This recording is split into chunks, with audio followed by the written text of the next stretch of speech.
ये कथा सौनकादि ऋषि सुन रहे थे। कहा कि हे सूत जी महाराज, ऐसा दिव्य अमृत जिनमें भरा हो, इन कथाओं को छोड़कर के आप और कुछ करने का हमारा मन नहीं रह गया है, आप हमें कथाएं ही सुनाइए। तब कहा,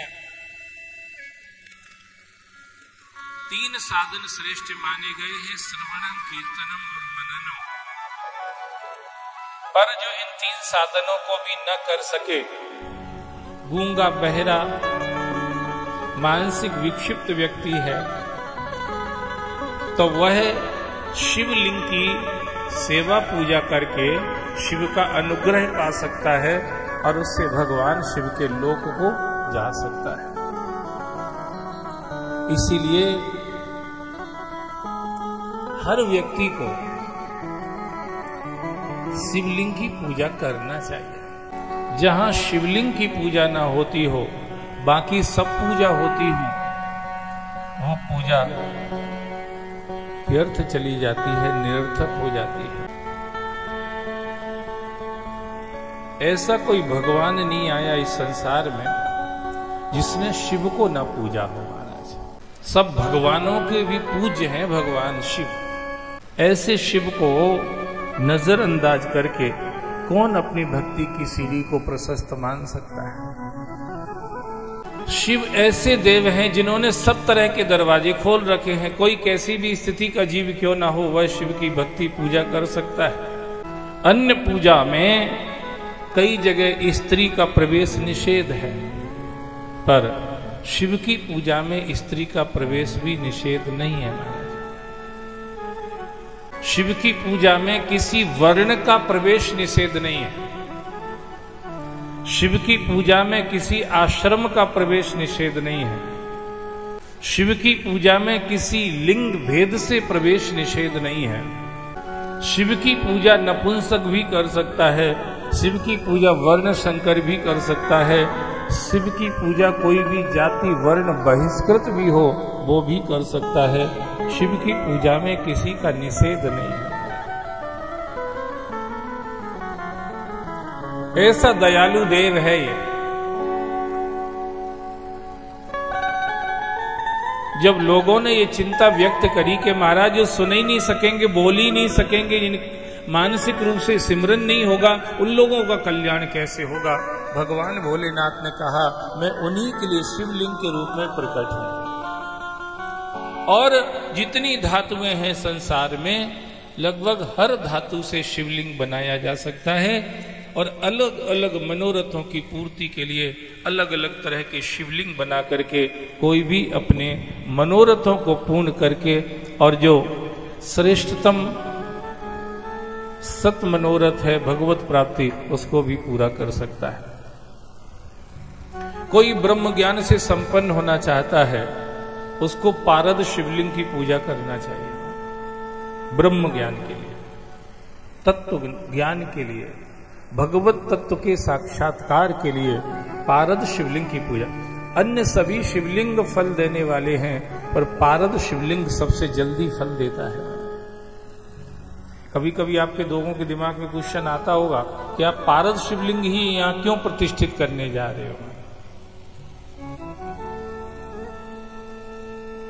सबसे जल्दी फल देता है और जो सब सर्वोत्तम फल है भगवत तत्व की प्राप्ति, वह पारद शिवलिंग की सेवा पूजा से जल्दी होती है महाराज।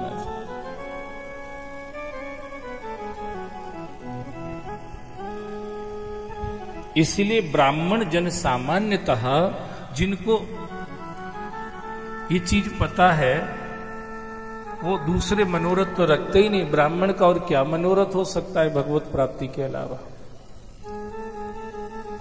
तो इसलिए ब्राह्मण जन जो होते हैं वो पारद शिवलिंग की पूजा करते हैं। जिनको राज्य पाने की इच्छा होती है, शत्रुओं पर विजय प्राप्त करने की इच्छा होती है, ये जो शासक होते हैं, जो राजा लोग होते हैं, इनको नर्मदेश्वर शिवलिंग की पूजा करना चाहिए। ऐसा करने से इनको विजय प्राप्त होती है, इनका शासन निरंकुश हो जाता है। जो व्यापारी बनिया लोग हैं उन लोगों को स्वर्ण लिंग की पूजा करने से वो धन धान्य से संपन्न रहते हैं और शिव का अनुग्रह प्राप्त बना रहता है। इससे वो अपने धन को बढ़ा भी लेते हैं और धन से धर्म भी कमा लेते हैं। देखो, ब्राह्मण का जो ज्ञान है वो धर्म कमाने के लिए है, ना कि धन कमाने के लिए। ये याद रखना सब लोग। ब्राह्मण का ज्ञान धर्म कमाने के लिए, धन कमाने के लिए नहीं है। अगर कोई ब्राह्मण अपने ज्ञान से धन कमाने की इच्छा रखता है तो वह ब्राह्मण निंदनीय हो जाता है।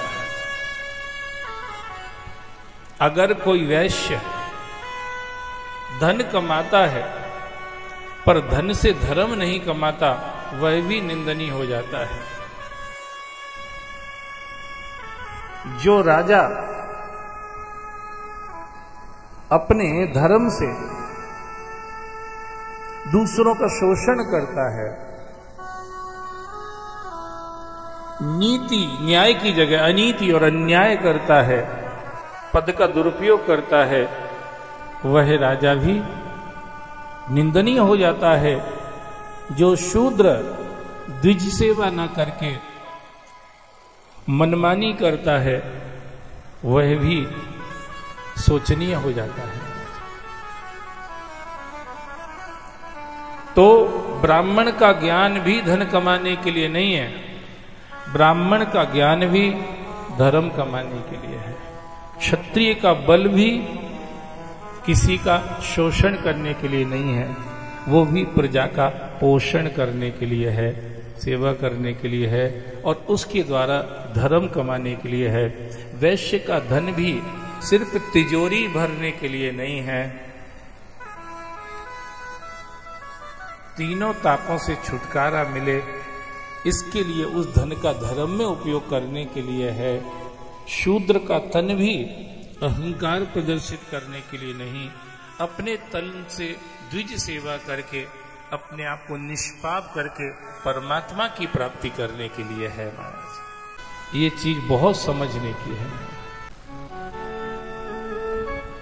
ये इसके लिए है कि कोई आदमी अपने धर्म को बेच करके और वह धन कमाता है धनी होने के लिए, उससे ज्यादा निंदनीय इस संसार में कोई और नहीं है। उससे ज्यादा किसी और का भविष्य संकट में नहीं है। जो धर्म को बेच करके धनी होने के लिए धन कमाता हो, उसका भविष्य सबसे ज्यादा अंधेरे में है। आपको जो भी गुण भगवान ने दिया है, उस गुण से धर्म की कमाई करो, उस गुण से सत्कर्म की कमाई करो, उस गुण से सदाचार सदविचार की कमाई करो, उस गुण से भगवान का ये बगीचा है संसार, इसको सींच करके इसकी सेवा करो। इससे भगवान प्रसन्न होते हैं, इससे प्रभु प्रसन्न होते हैं। एक हेमकांत नाम का राजा था। अब जो नहीं को वस जन्मा जगमा ही प्रभुता पाए जाए मद नहीं। किसी को पद मिल जाए और उसको अभिमान न आए, ऐसा कहाँ होता है? आ ही जाता है। पंच भी बन जाए कोई तो 5 साल तक हवा में ही उड़ता रहता है। भले ही घर में चलाने के लिए साइकिल ना हो, पर पंच बन गए तो हवा में उड़ते रहते हैं। अब वो राज अभिमान में इधर उधर सबको मारता पीटता हुआ अपने राज्य की सीमा का विस्तार करता हुआ वन में एक ऋषि के आश्रम में पहुंच गया। महाराज, वो महाराज तो समाधि लगा करके निराकार तत्व पर ब्रह्म परमात्मा का ध्यान कर रहे थे, दिव्य तत्व के ध्यान में डूबे हुए थे। राजा ने जाकर के देखा कि ये महात्मा ढोंगी महात्मा है, हम इतने बड़े राजा, हमारे शासन में हमारी सीमा में बैठ करके लोग भजन कर लेते हैं, हम इनकी रक्षा करते, कोई लूटपाट नहीं करता, इनके यहाँ कोई मारधाड़ नहीं करता, कोई हिंसा नहीं करता है, नहीं तो ये निहत्ते लोग क्या कर लेते, कैसे भजन कर लेते। ऐसा विचार उस हेमकांत नाम के राजा के मन में आया और जो उन ऋषि के शिष्य लोग थे उनसे कहा तुम्हारे गुरुदेव ढोंगी हैं, ये आंख बंद करके देखे, बैठे हुए इतना बड़ा राजा आया फिर भी स्वागत नहीं करते। शिष्यों ने कहा महाराज मेरे गुरुदेव इस समय समाधि में हैं, उनको ये पता ही नहीं है कि बाहर की दुनिया में क्या चल रहा है, वो तो अंदर की दुनिया का आनंद ले रहे हैं। अब ये बात राजाभिमानी लोगों के, पदाभिमानी लोगों के दिमाग में कहां उतरती है महाराज? उतरती नहीं है। इसलिए संसार की दृष्टि से जो जितने ज्यादा बड़े चढ़े लोग होते हैं ना, उस सत्संग में उतना कम बैठ पाते हैं। आप देखना कभी भी कोई नेताजी आएंगे ना सत्संग में तो लास्ट में ही आएंगे। कभी भी कोई बड़ा पद प्रतिष्ठा वाला व्यक्ति आएगा तो लास्ट में आएगा, आखिरी में बिल्कुल। सिर्फ आरती की थाली घुमाना पड़े और उसके बाद भग जाएगा, कुछ सुनना ना पड़े। नेताओं से पूछो कि तुम्हारी सुनने में इतनी अरुचि क्यों है? बोले हम दिन भर सुनाते लोगों को, हम क्या सुने? बोले जो सुनाते उनको सुनना चाहिए। कहते जो जितना अच्छा श्रोता होता है वह उतना अच्छा वक्ता होता है, जो जितना कमजोर श्रोता होता है उतना कमजोर वक्ता होता है। तो फिर आपको सुनना चाहिए। तो नेता लोग कहते हैं हमारा फील्ड अलग है और उनका फील्ड, हमारा फील्ड है लोगों को मूर्ख बनाने वाला, और ये सत्संग का फील्ड है मूर्खों को पंडित बनाने वाला। तो हमारा इनका रास्ता ही अलग अलग है। इसलिए हम ज्यादा सपोर्ट नहीं करते, ज्यादा कोऑपरेट नहीं करते। हम तो सिर्फ इसके लिए आते कि पब्लिक में ये मैसेज चला जाए कि मैं भी तुम्हारा हूं, बस, बाकी कोई मतलब नहीं। अब उस राजा को शिष्यों के ऊपर गुस्सा आ गया। बोले इन्होंने स्वागत नहीं किया तो तुम इनके शिष्य हो, इनके प्रतिनिधि हो, तुम हमारा स्वागत करो। शिष्यों ने कहा हमारे गुरुदेव की आज्ञा है कि भिक्षा मांग के पेट भरो और भगवान का भजन करो, इसके अलावा किसी का स्वागत सत्कार लेना न देना कोई मतलब नहीं हमको इन चीजों से। हेमकांत को गुस्सा आया, धनुष पर बाण चढ़ाया और उन निरपराध द्विजों को, उन द्विज बालकों को मारने लगा। 1000 शिष्य थे, 300 मार दिए। इधर उधर भगे भी बेचारे, पर नहीं बच पाए, राजा की सेना थी। घेर घेर के उन ब्राह्मण बालकों को मार दिया। 300 बालक। जब हेमकांत घर में गया, उनके पिताजी को पता चला कि इसने ऐसा अपराध किया है, तो हेमकांत को राजगद्दी से हटाकर के पिताजी ने उनको वन में भेज दिया। तुम राजगद्दी पर बैठने लायक नहीं हो, तुम्हें नीति अनीति का ही पता नहीं है, तो फिर तुम राज्य चला ही नहीं सकते हो, इसलिए तुम जाओ जंगल में चले जाओ। हेमकांत जंगल में जाके रहने लगा। काफी लंबे समय तक वो जंगल में पड़ा रहा। ब्रह्म हत्या उसके पीछे लगी हुई थी, इसलिए बहुत परेशान रहता था। अब क्या करे कुछ समझ में नहीं आता था। पेड़ों के नीचे रह करके पेड़ की छाल लपेट करके ये राजा पड़ा हुआ। एक दिन गर्मी के दिन और वैशाख का महीना था। उसी समय एक ऋत नामक ऋषि थे, महात्मा थे। वो विचरण करते करते आए। अब ऋषियों में और अपने में यही अंतर है, ऋषि और प्रभु के प्रेमी भक्त साधु महात्मा जो भी होते हैं वो एकांत यात्रा को ज्यादा पसंद करते हैं, और हम लोगों को शादी में जाना बड़ा अच्छा लगता है, हम लोगों को समारोहों में जाना बड़ा अच्छा लगता है, हम लोगों को भीड़ भाड़ में जाना बड़ा अच्छा लगता है, हम लोगों को भीड़ में सट करके और ऐसा एंगल बना के खड़ा करके फोटो खिंचाने में बड़ा अच्छा लगता है कि कैमरे में सब रह जाएं, मैं न रहूं, मेरा तो फोटो आ ही जाए। हम संसारी लोगों को ये सब प्रिय लगता है, पर साधु संतों की दुनिया इससे अलग होती है महाराज। वो महात्मा एकांत में विचरण करते करते उसी जंगल में पहुंचे जहां पर वो हेमकांत नाम का राजा इस तरह से पड़ा हुआ था। अब ये ऋषि जैसे ही आगे जा रहे थे, वैशाख के महीने की भयंकर गर्मी, लू चल रही थी, इन दोपहर का समय था, इनको इतनी तेज प्यास लगी कि ये मूर्छित होकर के वहां पर गिर गए। जैसे मूर्छित होकर के गिरे, हेमकांत राजा वहीं पर था, वो उसने जैसे ही देखा कि किसी पुण्य प्रताप से उसके अंदर दया जाग गई और वह पलाश के पत्ते के दोने जैसी आकृति बना करके उसमें जल भर के ले गया। उन प्यासे मरणासन्न महात्मा को, उस ऋषि को, उस ब्राह्मण को इन्होंने पानी पिलाया, पत्ते तोड़े, एक पंखा बनाया, व्यंजन बनाया और उससे उनके ऊपर हवा करने लगा। वैशाख का महीना था, इतना पुण्य इसने किया, इतने पुण्य के प्रताप से 300 ब्राह्मण बालकों को मारने की जो हत्या इसको लगी थी, वो ब्रह्महत्या जो इसके पीछे पड़ी थी, उससे इसको छुटकारा मिल गया। वैशाख के महीने की सेवा।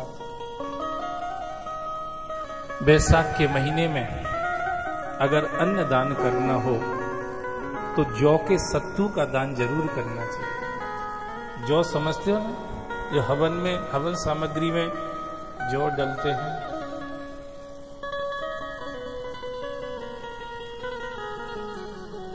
सत्तू का दान जरूर करना चाहिए। सत्तू गर्मी के हिसाब से सुपाच्य माना गया है और शरीर की गर्मी को खत्म करने वाला माना गया है, इसलिए सत्तू सेवा, सत्तू का दान जरूर करना चाहिए।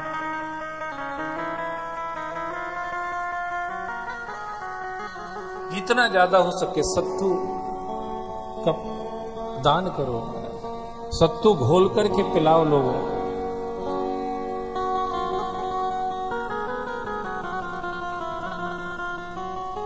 वह हेमकांत राजा निष्पाप हो गया।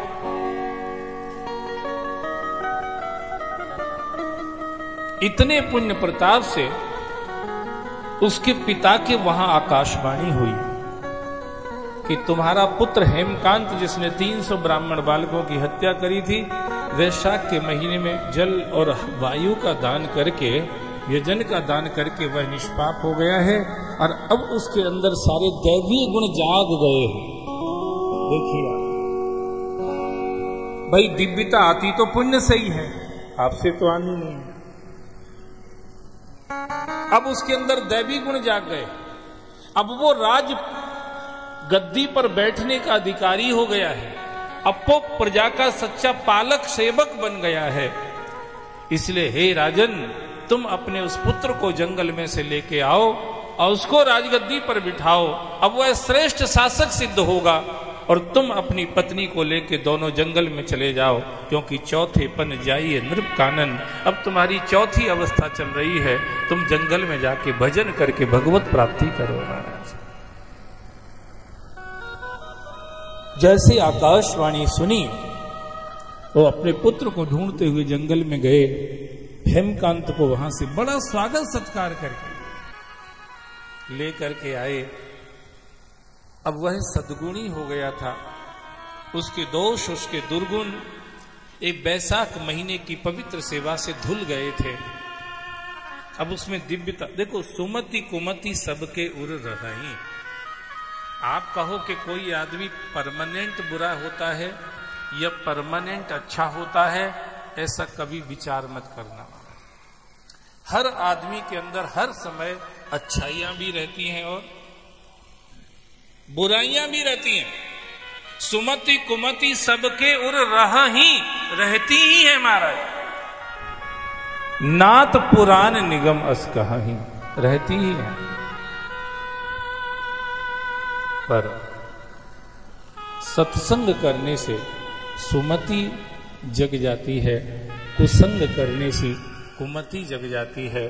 सुमति जगती है तो सुख रूपी संपत्ति की प्राप्ति होती है, कुमति जगती है तो दुख रूपी विपत्ति का सामना करना पड़ता है। इस राजा से इतना सा धर्म कर्म हुआ, उसके परिणाम स्वरूप बड़े भारी पाप से छूट गया और जैसे ही अपने राज्य की सीमा में आया, पिताश्री ने राजगद्दी पर बिठा दिया। तब वो हेमकांत नाम का राजा जब तक जीवित रहा, शासक रहा, भागवत धर्म का प्रचार करता रहा। भगवान मधुसूदन की भक्ति में लगा रहा, अपनी प्रजा को भी भगवान श्री हरि की सेवा में लगा के रखा। इस तरह से जैसे त्रेता युग में राम जी के साथ अवध की प्रजा, द्वापर में कृष्ण के साथ द्वारका की प्रजा जैसे भगवत धाम चली गई थी, ऐसे ही वो हेमकांत राजा जिसने थोड़ा सा बैसाख के महीने में पुण्य प्रताप किया था, आज उस राजा के साथ उसकी सारी प्रजा भी भगवान नारायण के धाम को चली गई।